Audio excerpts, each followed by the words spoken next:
அடுத்தது ரங்கேஸ்வரே சமதிரூட விஹங்கராஜே மாதங்கராஜ விதிருதா மணிபாதுகே த்வாம் அன்வாசதே விதிருத சாருசிதாத பத்ராஹ ஸ்வர்கௌகசஹ சுபக சாமர லோலஹஸ்தாஹ மணிபாதுகா ரங்கேஸ்வரே.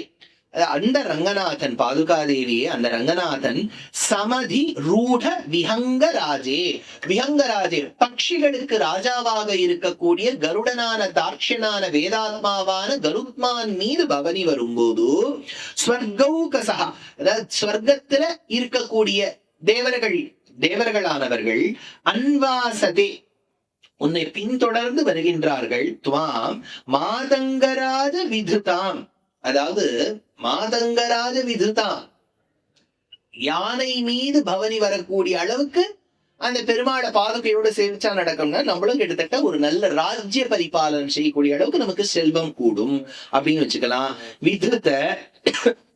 விதுத சாரு சித ஆதபத்ராக. இன்னொரு அர்த்தம் எப்படி வச்சுக்கலாம்னா, தேவர்களுக்கு தலைவனாக இருக்கக்கூடிய இந்திரன் பவனி வரக்கூடிய யானை ஐராவதம், அந்த ஐராவதத்தில் வரக்கூடிய அளவுக்கு இந்திரனுக்கு செல்வம் கிட்டித்து என்றால் விதுத சாரு சித ஆதபத்ரஹா. அதனால விளவிளேன்னு இருக்கக்கூடிய கொடை, இன்னைக்கு காஞ்சிபுரத்துல கொடையெல்லாம் வெள்ளை நிறத்துலதான் இருக்கும், அழகா குஞ்சனம் மாதிரி வெவ்வேறு நிறத்துல தூங்கிட்டு இருக்கும். அதனால சுபக சாமர லோலஹஸ்தாக, அதனால அந்த பெருமாளுக்கு அழகா சாமரம் வீசிண்டே இருப்பான். இன்னொரு அழகுன்னா பெருமாளுக்கு ஸ்ரீபாதம் தாங்கிகள் இருப்பா. இன்னைக்கு தோளுக்கினியான சுமந்து கொண்டு ஸ்ரீபாதம் தாங்கிகள் வருவா. அதுக்கும் மேலதான் பெருமாள் இருப்பார். நான் பம்பாயில டோம்பி வில்லியில யாரோ இருந்தான்னு சொன்னாலே, யார் அது? டோம்பி வில்லி. அப்புறம் இங்க டோம்பி வில்லி, அங்க டோம்பி வில்லியில பாலாஜி கோவில் உண்டு. நான் கல்யாண்ல இருந்த போதும் அங்க டோம்பி வில்லிக்கு வருவேன். பெருமாளுக்கு உற்சவங்கள்லாம் வரும்போது அவர் சொல்வார், ஸ்ரீபாதத்தை நீ ஸ்ரீபாதம் தாங்கியா இருந்துட்டு. அது எனக்கு அது ப்ராப்ளம் என்னன்னா, எல்லாரும் ஒரு 5-8 5-9 ஹைட்ல இருந்தா நம்ம மட்டும் இந்த பக்கம் இப்படி உள்ளோன்னு சார்ந்திருக்கும். சரி, அதனால அவருன்னு சொல்லி சாமரம் வீசு, நீ தூக்க வேண்டாம் சாமரம் வீசுன. அது சாமரம் வீசுறது ஈஸின்னு நினைப்போம். கொஞ்ச நாள் இப்படி வீசின்னு இருப்போம், அப்புறம் கை வலிக்கும். கீழே இறங்கி பெருமாளுக்கு சாமரம் இருக்காரு, யாருக்கு தெரியுமோ? ஸ்ரீபாதம் தாங்கிகள் யாருக்கா பாருங்க, அவளுக்கு சாமரம் வீசுவோம்.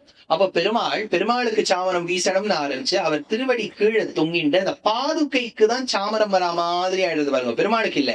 ஸ்ரீபாதம் தாங்கிகள் பாதுகைகள் அதுக்குதான். அதனால சொன்னார் சுபக சாமர லோலஹஸ்தஹா, அப்படியே அந்த சாமரத்தை வீசுற அழகே. இந்த சாமரத்திலேயே என்னன்னா, நீங்க இந்த டிபெட் பக்கம் எல்லாம் போனீங்கன்னா யாக் கேள்விப்பட்டிருக்கீங்களா? அந்த அதுவும் கிட்டத்தட்ட ஒரு இது காடை மாதிரிதான் இருக்கும் அது பாக்குறதுக்கு. அது யாக்குன்னு பேர், உடம்பெல்லாம் முடி இருக்கும். அந்த முடியினால் செய்யப்பட்டதுதான் சாமரம். அதுதான் சாமரம், ஒழுங்கா சாமரம். சில பேர் குதிரையோடைய முடிங்கிறா, ஆனா பொதுவா சாமரங்கிறது அதுதான் சாமரம். அதனால ஹிமாலயாஸ் பக்கத்துல தான் சாமரம் வரணும். ஏன்னா இந்த யாக்கு நம்ம எங்க தேடுவோம் நம்ம பாரத தேசத்துல, அது டிபெட்ல இருந்து வரணும். இன்னொன்னு காஞ்சிபுரத்துல, அதாவது திருவாலவட்டம்னு ஒண்ணு உண்டு. திருவாலவட்டம்ங்கிறது முடியில எல்லாம் பண்ண மாட்டான், இப்படி வளைஞ்சிருக்கும். இப்படி பெருமாளுக்கு திருவாலவட்ட கைங்கரியம்னு ஆலவட்ட கைங்கரியம் பண்றது ஒரு வழக்கம் உண்டு காஞ்சிபுரத்துல. ஆனா இந்த சாமரம் இப்படி, அந்த சாமரம் எப்படி வீசணும் தெரியுமா? இப்படி வீசக்கூடாது, இப்படி மாதிரி இப்படி வளைச்சு அழகா அது சுருண்டு இப்படி திரும்பி சுருளணும், இப்படி வீசணும். அதுவே ஒரு அழகா ஒரு டான்ஸ் மூவ்மெண்ட் மாதிரி இருக்கணும். இப்படி கை அப்படி வளைச்சு இப்படி கொசு எல்லாம் ஓட்டுற மாதிரி பண்ணக்கூடாது. அது ஓட்டுறதே அப்படியே அது தூரக்கேன்னு பாக்குறதுக்கு ரொம்ப ரிதமிக்கா இருக்கணும். அது பார்க்கும்போது 2 பேர் இந்த பக்கம் சாமரம் வீசுறாங்கன்னா, ஆஹா எவ்வளவு அழகா சாமரம் வீச. அந்த சாமரத்துக்கு ஒரு அழகு. எதுலயுமே ஒரு ஃபினஸ்ங்கிறது இருக்கணும். சுக்ரன் ஜாதகத்துல நல்ல ஸ்தானத்துல இருக்காருன்னு வச்சுக்கோங்க, அவ ஃபினஸ் இருக்கும், தனிக நன்னா இருக்கும். ஆனா சில பேருக்கு பிரசன்டேஷன் இருக்க, அதை பார்த்தா சாப்பிடணுமா இருக்கும், சாப்பிடணும்னா பிரசன்டேஷன் இருக்கு இல்லையா, அதை மேல பிரசன்ட் பண்ணி அது மேல எல்லாம் போட்டு அப்பா பிரமாதமா இருக்கு இது பாக்குறதுக்கு அப்படின்னு தோணும் பாருங்க. அதுதான் சுக்ரன் நல்ல ஸ்தானத்துல இருந்தா, ஜாதகத்தை அது சுக்ரனுக்கு ஒரு பலன் சொல்லுவா. சுக்ரன் நல்ல ஸ்தானத்துல இருந்தா அவ எது பண்ணாலுமே அந்த பிரசன்டேஷன் அவ்வளவு நன்னா இருக்குமா, அந்த ஃபினஸ் அதுல தெரியுமா. அல்லது சாமரம் வீசுறது கூட ஒரு அழகு. சாமரம் வீசுறது தானே அப்படின்னு இல்லை. ஏன்னா சில கோவில்கள்லாம் கொடுப்பா, நீங்க ஒரு நாள் சாமரம் வீசுங்க வாங்கிட்டு ரூபா உடனே, அந்த அழகுலதான் வீசிருப்பாரு.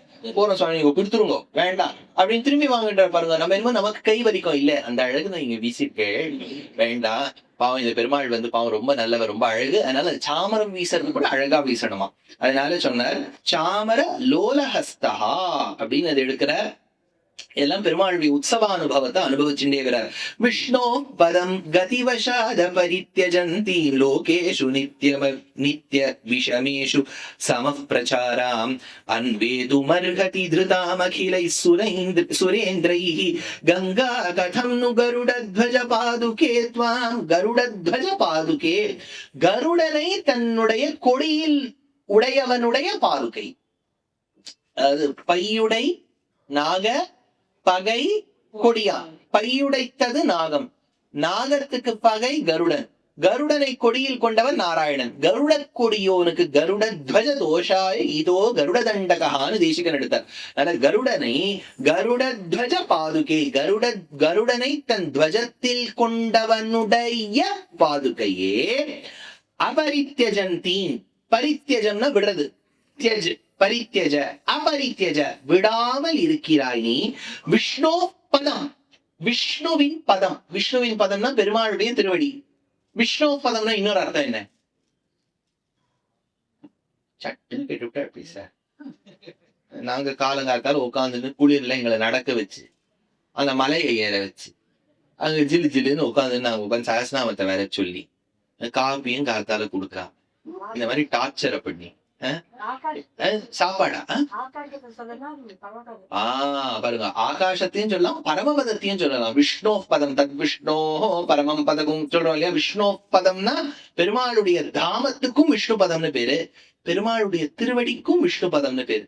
பாதுகை விஷ்ணு பதத்தை விடுறது இல்லைன்னா பெருமாளுடைய பாதத்தையும் விடுறது இல்ல, வைகுண்டத்தையும் விடுறதில்லை. வைகுண்டத்துல அந்த ஆயுத புருஷாலோட ஒரு நித்திய சூரியா பாதுகாதேவியா இருக்கா. அதனால சொன்னார் அபரித்யஜந்தம் விஷ்ணு பதம் கதிவசாத்து, நடக்கும் போது சமப்பிரசாரம், அதாவது பெருமாளுக்கு என்ன மூமெண்டோ அதே மூமெண்ட் தான் அவளுக்கு உண்டு. இப்ப பதி பத்னின்னு வச்சுக்கணும், ஏன்னா பெருமாள் பதி, பாதுகாதேவி பத்னி. இப்ப நம்ம லௌகீகத்துல இருக்கக்கூடிய பதி பத்னியை வச்சுப்போம். இப்ப நான் வந்து நேற்று ஒரு மார்க்கெட்டுக்கு எல்லாம் போய் எல்லாரும் கடையில வாங்கும்போது ஒரு மாமாவை கேட்டவங்க, மாமி எங்க? அவங்க தனியா போயிருக்கா.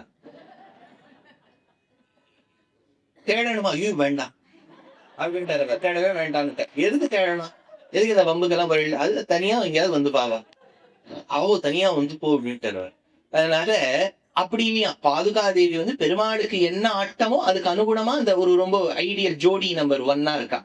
அதனால என்ன சொல்ற, சமப்பிரச்சாரம் நித்தியம் லோகேஷு, உலகத்தில் இருக்கக்கூடியவர்கள், விஷமேஷு, விஷமேஷு எல்லாரும் வந்து தாரதமியம் இருக்கே உலகத்துல. நம்ம எல்லாரும் ஒண்ணும், எப்படி ஜீவாத்மா லட்சணத்துல ஒண்ணு. நம்ம உள்ளுக்குள்ள இருக்கக்கூடிய ஜீவாத்மா சீமலோ பிரம்மலோ சிவகேசவாதுலோ அப்படின்லாம் தியாகராஜர் எடுக்கிறார். சீமலோ பிரம்மலோ சிவகேசவாதுலோ பிரேம மீர மெருகுச்சுந்தி விடுவகுனடோ மாட సీతారామను బ్రోవర.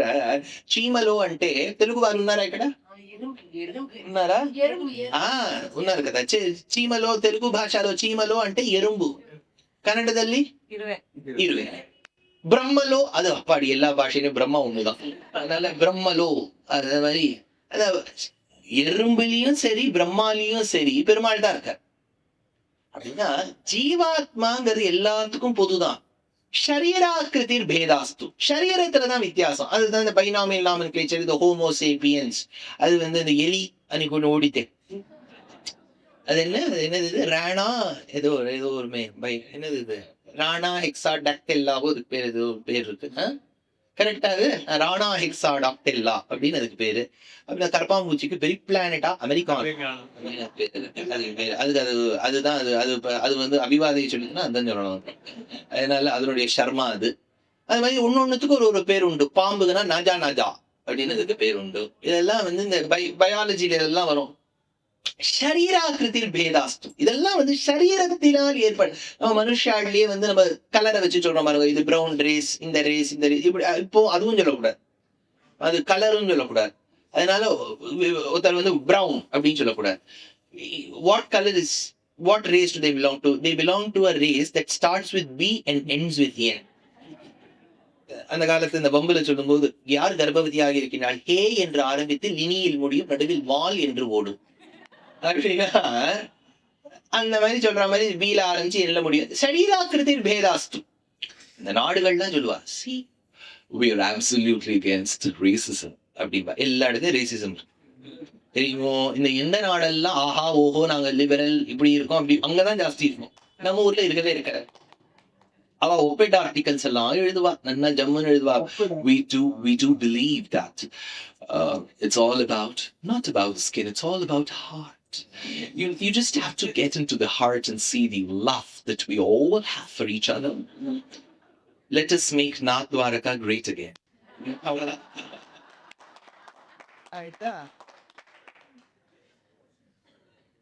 அப்படின்னு இது சொல்லுவா. ஆனா என்னன்னா ஷரீராக்கிருதிர் பேதாஸ்து, நமக்குள்ளெல்லாம் வித்தியாசம் இருக்கே. ஆனா இந்த வித்தியாசத்தை நாம் பார்த்தாலும் பாதுகாதேவி பார்ப்பது கிடையாது. அதனால இந்த இடத்துல சொல்ற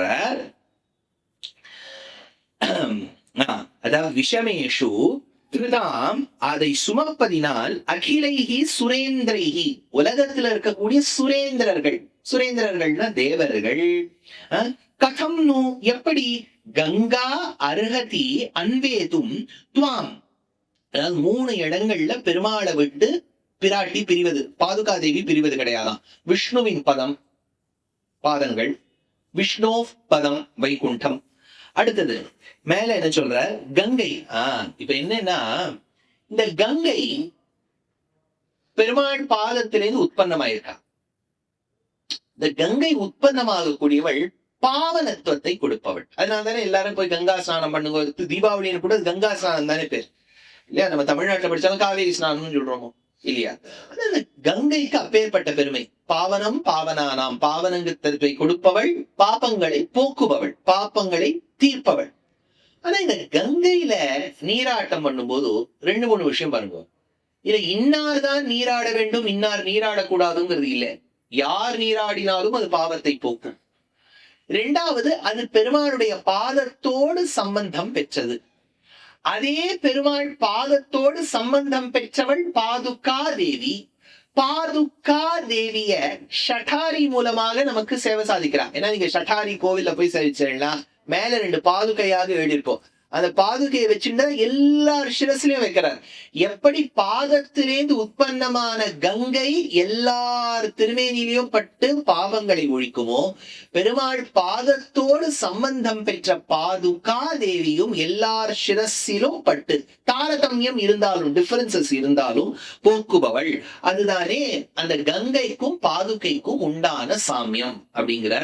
பிக்ஷாம் அபேக்ஷ தனுஜேந்திர கிரகம் பிரயாதுஹு குப்தை கவாம் விஹரதோ வஹதஸ்ச தூத்யம் தத்தாத்ருஷானி சரணாமணி ரங்கபர்த்து த்வத்சங்கமேன சுபகானி விசேஷ்டிதானி. சரணாவனி, பெருமாளுடைய சரணங்களை அலங்கரிக்கக்கூடிய பாதுகா தேவியே. தத்தாத்ருஷானி, எல்லா விதமான விசேஷ்டிதானி, ஆச்சரியம் தரக்கூடிய காரியங்கள், சேஷ்டிதங்கள், ரங்கபர்த்து, ரங்கபர்த்துவினால், பிரயாதுகு, எது மேலும் முற்று பெறுகின்றதோ, தனுஜேந்திர கிரகம், தனுஜேந்திர கிரகம், அதாவது தனுஜன், தனு வம்சத்துல வந்தவாளுக்கு தனுஜேந்திராள்னு பேரு, தானவாள். அதனால அதே சமயத்துல தனுஜேந்திர கிரகம். இன்னொரு அர்த்தத்துல என்ன சொல்றாரு ஆண்டவன் சுவாமி, நல்லவர்களின் மனதில் அப்படின்னு வச்சுக்கலாம். தனுஜேந்திர ராட்சச மகாபலி அபேட்ச. ஏன் அது பலிக்கு இவ்வளவு பெருமை சேர்க்கணும்னா, பலி பிரகலாத வம்சத்துல வந்தவன், ஒரு விதத்துல நல்லவன். அதனால ஆனாலும் சில இடங்கள்ல இந்த விண்டோ க்ளோசிங்ல போய் ஷேர்ஸ வாங்கினா செவி பிடிச்சிருவா.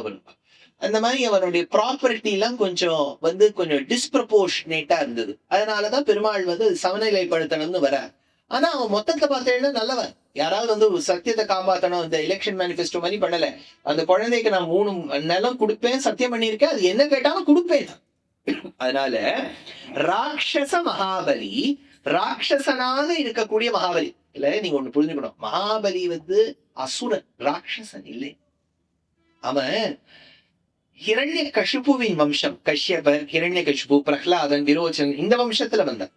அதனால மகாபலிக்கு அந்த அது வந்து அசுரன் தானே ஒழிய ராட்சசன் கிடையாது. வித்தியாசம் உண்டு. அசுராலும் ராட்சசாலும் ஒண்ணும் கிடையாது. ஞாபகம் வச்சுக்கோ. அசுரால் 2 பேருமே பிராமணால் தான், கஷ்யப வம்சத்துல வந்தவா. ஆனா ராட்சசன்னு சொன்னா அவளுக்கு கருணை இருக்காதுன்னு அர்த்தம்.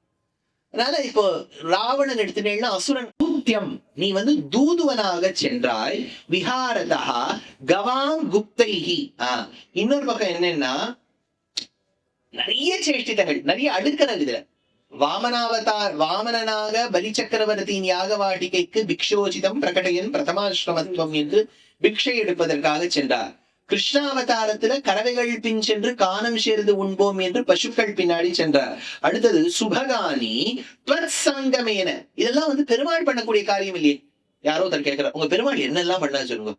பலி சக்கரவர்த்தி வீட்டுல போய் பிக்ஷை எடுத்தார், முன்னாடி போற பசுக்கு பின்னாடி நடந்து போனார். இதெல்லாம் பரமாத்மா பண்ண வேண்டியதுதான். இதுலதான் சௌலபியம்னு காமிக்க முடியும். சௌலபியம் சௌஷீல்யம்னு இதெல்லாம் காமிக்க முடியும். இப்ப பசுக்கள் பின்னாடியே போயிருக்காருன்னா நான் போய் சேவித்தால் என்னையும் ஒரு பசுவாக பாவித்து ரட்சிக்க மாட்டாரா? ஏன்னா பசுவை நம்மளும் கிட்டத்தட்ட ஒரே மாதிரிதான். அதனால பெருமாள் வந்து நமக்கு அனுகிரகம் பண்ணணும்னா பசுவுக்கே அனுகிரகம் பண்ணவர் எனக்கு அனுகிரகம் பண்ண மாட்டாரா? ஒரு பக்தனுக்காக, இந்திரனுக்காக இன்னொரு பக்தன் பலியின் சக்கரவர்த்தியின் யாகவாட்டிக்கு சென்று பிக்ஷை எடுத்தவர் எனக்காக ஒரு அனுகிரகம் பண்ண மாட்டாரா? அப்படின்னா இது சௌலபியம் சௌஷீல்யத்தை தான் காண்பிக்கும். பல பேர் கேட்பா, do you think God who's pervasive, who's there everywhere, who's going to be within this granite which is just about 5 feet? Come on, you're kidding. அப்படிமா? No, I'm not kidding. ஏன்னா அந்த பெருமாள் எல்லா இடத்துலயும் வியாபித்தவர் இந்த சிலையில இருக்காருன்னு சொன்னா என்ன அர்த்தம்னா, அப்பேற்பட்டவர் தன்னை அடக்கி ஒடுக்கி நெருக்கி ஒரு பக்தனுக்காக ஒரு விக்கிரகத்துல இருக்காருன்னா அது அவரோட பெருமையை தானே காண்பிக்கும். ஏன் நீங்க எல்லாம் எங்கெங்கயோ இருக்கக்கூடியவா, நீங்க வந்து இப்ப நாங்க வந்து இங்க ஸ்ரீவிலாஸ்ல தங்குங்கிறோம், வைகுண்டத்துல தங்குங்கிறோம். எவ்வளோ உயரத்துல இருக்கக்கூடிய நீங்க வந்து ஒரு 2 அடி குறைஞ்சு வந்து தங்கணும்னு சொல்றீங்க. இது உங்க சௌஷீல்யத்தை காண்பிக்கும். ஏன் அந்த சௌஷீல்யம்ங்கிறது இறங்குதல் தானே. அதனால இந்த சௌஷீல்யம் சுபகானி சங்கமேன இதெல்லாம் பெருமாளுக்கு எப்படி வந்தது? இந்த குணமெல்லாம் எங்க இருந்தாலும் வந்திருக்கணும். சங்கமேன பாதுகையோடு சேர்ந்து இருப்பதால் பாதுகாதேவிக்கு இந்த குணமெல்லாம் இருக்கான். நான் சொல்வாளே சகவாச தோஷம். சகவாச தோஷம்னா கூடவே ஒருத்தர் ரொம்ப நெகட்டிவாவே யோசிக்கிறான்னு வச்சுக்கோ. ஒருத்தர் ஆத்துல இருக்கா, நம்ம பழக ஆரம்பிக்கிறோம், நெகட்டிவாவே யோசிப்பா. என்ன இது பெருசா இதுவே யாரு கேட்டா என்ன அவன் முதல்ல கொஞ்சம் சொல்லட்டும். இது எல்லாம் சொல்லுவா பாருங்க. நீங்க ஒரு 5 வருஷம் வாழணும், 5 வருஷம் 1 வருஷம் இருக்கிறவங்க நீங்களும் அவள் மாதிரி ஆயிடுது. இந்த சகவாச தோஷம்ங்கிறது அதுல தெரிஞ்சு போயிடும். ஓஹோ இதானா தெரியுறதா, அவ உறவுதான் இவா தெரியுறதா, அது தெரிஞ்சு போயிடும். தப்பு கண்டுபிடிக்கிறதுக்கு நேர்ப்பா. என்ன கூட்டாளா, அவளை கூட்டா, என்ன கூட்டாளா, அந்த எண்ணம் இருக்கு பாருங்க, அதுதான் எனக்கு வேண்டாம். அந்த ஆக்ரோஷம் வந்து பாருங்க, அதுலயே தெரிஞ்சுக்கும். ஓஹோ இவர் இன்னாருடைய உறவினர்னு தெரிஞ்சு போயிடும். இது பாதுகாதேவியோட பெருமாள் சம்பந்தத்துல இருக்காரா, அதனால அவரும் பலி சக்கரவர்த்தி யாகவாட்டிகை கிட்ட சென்று பிக்ஷை வாங்கிக்கிறார். கறவைகள் பின் சென்று காலம் சேர்ந்து கிருஷ்ணாவதாரத்துல இருக்கார். எப்படின்னா சங்கமேன உன்னோட இருக்கிறதுனால உங்குணம் அவருக்கு வந்துடுத்துமான. பெருமாளுக்கா இந்த குணம் இல்லையா, பாதுகாதேவியின் அனுகிரகத்தால வந்தது. சங்கமேன நிர்வியஜ்யமான நவதாள லய பிரதிம்னா நிர்யந்திரணேன நிஜ சஞ்சரண கிரமேண மிருத்நாசி ரங்க நிருபதேர் மணிபாதுகேத்வம் துக்காத்மகானு பிரணமதாம் துரித பிரரோஹானு அப்படின்னு இந்த இடத்துல ரங்கபதேகே மணிபாதுகே, ரங்கநாதனுடைய மணிகள் பொருந்திய பாதுகையே, நிஜ சஞ்சரேண கிரமேண நீ இயல்பாக நடந்து வரக்கூடிய அந்த கவனத்தில் பிரதிம்னா நீ ரொம்ப சுப்பிரசித்தமாக இருக்கின்றாயே, நிர்வியாஜ்யமான அதாவது நீயே உன்னை வெளிப்படுத்தி கொண்டாய், நவதால லய அதாவது நவதால லயம். இனி காத்தால நம்ம ஸ்லோகாதிகள்லாம் சேவிச்சுட்டு அந்த படியில நிற்கும் போது நாம சங்கீர்த்தனம் கையில தாளத்தோட பண்ணிட்டே இருந்தார். அந்த தாள கிரமேண அந்த தாளம்ங்கிறது இருக்கணும் இல்லையா. சைவத்துல ஒரு சின்ன குழந்தையாக இருந்தவர் தான் ஞானசம்பந்த மூர்த்தி. அந்த ஞானசம்பந்தர் சிறு வயதில் இருந்து அவருக்கு ரொம்ப ஞானம் சின்ன வயசுலயே வந்துருக்கும். இப்போ அப்பர் அவர்லாம் வந்து கொஞ்சம் பிற்காலத்துலதான் சிவபக்தரானதாக சரித்திரம். இதே ஞான சம்பந்தர்லாம் ஒரு ஞான குழந்தை, சின்ன வயசுல இருக்கும் போதே ஒரு கவுண்டின்ய கோத்திரக்காரர். அதனால சின்ன வயசுலயே நல்ல ஒரு ஞானம் வந்தது. அந்த ஞானம் வந்த உடனே அம்பாள் வந்து ஞான பாலை கொடுத்தா உடனே தோடுடைய செவியன் விடையேறி ஒரு துவெண்மதி சூடி இதெல்லாம் பாடி அந்த நம்ம சிவன் மீது அப்பேற்பட்ட ஒரு பற்று ஒரு பக்தி ஞான சம்பந்தருக்கு. ஒரு க்ஷேத்திரத்துல அவர் வந்து கையில தாளம் போட்டுட்டே இருந்தாராம். அந்த குழந்தை சின்ன குழந்தை இல்லையா, கையில தாளம் போட்டு போட்டு போட்டு தினம் பாடி செவந்து படுத்தான் கை. இப்ப சின்ன குழந்தை இளங்கை செவந்து படுத்து சிவனாலையும் அம்பாளாலையும் தாங்கவே முடியலையா. அதனால ஒரு சிவக்ஷேத்திரத்துல வந்து அவருக்கு கையில தாளத்தை கொடுத்தாலும், அது இந்த க்ஷேத்திரம்னு சொல்ல முடியுமோ? சீர்காழியில அவருக்கு ஞானப்பால் கொடுத்தது. Very good. திருக்கோலக்கா அப்படின்னு ஒரு க்ஷேத்திரம், சிவக்ஷேத்திரம். அந்த திருக்கோலக்கால கொடுத்தாரு. அதுல ஒரு சரித்திரம் உண்டு. என்னன்னா, ஒரு சாதாரண மனிதன் அண்ட் அவருடைய பத்னியாக சிவனும் அம்பாளும் வந்தா, வந்துட்டு அந்த குழந்தை கிட்ட இந்த தாளத்தை கொடுத்து போடுன்னா, அது போட்டுதான் சத்தமே வரல. ஏன்னா அது தங்கத்தாளம். தங்கத்துல நீங்க பண்ணல சத்தமே வராது. தங்கத்தாளம் வரவே இல்லை. ஏன் தாளம் இருக்கு, சத்தம் ஏன் வரல? ஏன்னா நீ வஸ்துவை தான் பாடியிருக்க, அந்த வஸ்துவினால் ஏற்படுத்தக்கூடிய அர்த்தத்தை பாடலேன்னு விட்டா அந்த பெண். இது என்ன சுவாமி புரியலையே அப்படின்னா, வாகர்த்தாவிவ சம்பிருக்தௌ வாகர்த்த பிரதிபத்தையே ஜெகதப்பிதரோ வந்தே பார்வதி பரமேஸ்வரவுன்னு மங்கள ஸ்லோகத்தை காளிதாசன் சொன்னான். இத விஷ்ணு புராணத்துல சொல்லும் போது, ஒத்தர் வார்த்தைனா எம் விஷ்ணோ எம் வாணி, இன்னொன்னு சவுண்டா இருக்கணும் இல்லையா? இதுதான் நம்ம ஸ்போட்டவாதம்னு சொல்லுவோம். இப்போ ஒரு வார்த்தை நான் சொல்றேன்னு வச்சுக்கோ, ஹம்பன் டோட்டா. நான் சொன்ன வார்த்தை கேட்டுதோ? ஹம்பன் டோட்டா அப்படின்னா என்ன? ஏதோ ஊர் பேர், அர்த்தம் என்னன்னு கேட்டேன். தெரியாது. அப்படின்னா சப்தம் கேட்கறது, அர்த்தம் புரியலையே. சில இடங்கள்ல உங்களுக்கு அர்த்தம் ஞாபகம் இருக்கும், வார்த்தை வராது. அது எனக்கு அது என்ன, what exactly do we say for that? அர்த்தம் தெரியும், வார்த்தை வராதே. இப்படி சொன்னாலும் இப்ப நீங்க எக்ஸாம்ல வந்து எழுதணும் பதில், ma'am exactly I know what it is but I don't know what exactly it is தான் எழுத முடியும். நீ அந்த வார்த்தை வரணுமே, அந்த இடத்துல ஸ்புரிக்கணும். சில சமயங்கள்ல வந்து ஸ்புரிச்சிடும். எக்ஸாம் முடிஞ்ச ஒண்ணு வெளியில வந்தோட கரெக்டா ஸ்புரிக்கும். ஐயோ அது தோணணும் சொல்லி தோணணும் சொல்ற. அப்போ அர்த்தம் தெரியாது, வார்த்தை வர மாட்டேங்குது. வார்த்தை தெரியாது, அர்த்தம் புரிய மாட்டேங்குது. ಈಗ ಮಲೈಕಾ ನಾಕು ಪಿಂದೆ ಮಲೈಕಾ கேட்டுக்கடா? கேட்டது என்னது? Very good. African song. அது ஸ்வாஹிலின்னு ஒரு லாங்குவேஜ்ல மலைக்கா நாகு பிந்தே மலைக்கா அப்படின்னு ஒரு பாட்டு இருக்கு. என்ன நமக்கு என்ன மலைக்கானா ஏதோ பம்பாயில இருக்கக்கூடிய ஒன்று, வேற நமக்கு மலைக்காவை தெரியாது. ஆனா இது ஸ்வாஹிலியில இருக்கக்கூடிய மலைக்கா. நாகு பிந்தே மலைக்கானா நம்ம என்ன சொல்லுவோம் இல்லையா? வார்த்தை புரியுது, அர்த்தம் தெரிய மாட்டேங்குது. அர்த்தம் ஞாபகம் இருக்கு, வார்த்தை வர மாட்டேங்குது. ரெண்டும் சேர்ந்து வந்தால்தான் ஸ்பீச் இல்லையா? அந்த சமயத்துல கரெக்டான வார்த்தை வந்து நம்ம புரிஞ்சு இன்னொருத்தருக்கும் புரிய வைக்கணும். இதுதான் ஒரு வாகர்த்தாவிவ சம்பிருக்தௌ, ரெண்டும் சேர்ந்து வரணும். அதனால இந்த இடத்துல சொல்ற தவளா தாளலயம், அதாவது அம்பாள் என்ன சொன்னானா ஞானசம்பந்தர் கிட்ட, நீ சிவனை பாடுறிய ஒழிய என்ன பாட மாட்டேங்கிற, அப்ப வார்த்தையை பாடுற, அர்த்தத்தை பாடலையே. அப்போதுதான் அவருக்கு வந்து அந்த அது அந்த அந்த நீ இப்ப புரிஞ்சு பாடுன்னு சொன்ன உடனே அந்த தங்க தாளத்துல சத்தம் கேட்டுதான். அதனால அந்த க்ஷேத்திரத்தை திருக்கோலக்கான்னு இந்த இடத்த பாடி அவர் பாடினாரு. சைவத்துல ஒரு சரித்திரம் சொல்லுவா. இந்த மாதிரி இந்த இடத்துல நவ தாள லய, அது கரெக்டா அந்த வீட்டோட பொருந்தணும். நிர்யந்திரணேன, அது அசடு பிசராமல் வரணும், கன்ஸ்ட்ரெயின்டே இல்லாம வரணும். சில சமயங்கள்ல ரொம்ப நாள் கழிச்சு நம்ம ஆத்துக்கு போய் நம்ம குழா திறந்தோம்னு வச்சுக்கோ, சத்தம் வரும், அப்படி தண்ணி தெளிக்கும், அப்புறம் நின்றுடும். அப்புறம் நம்ம அந்த இதை கார்பன்களாக கூட்டு அந்த பிளம்பரை கூட்டு அவருக்கு ஒரு சம்பாவனை பண்ணி அபிவாதையை சொன்ன உடனே அதெல்லாம் பண்ண உடனே அவர் இங்கேயோ சரிப்படுத்தி அது திரும்ப ஜலம் வந்துடும்.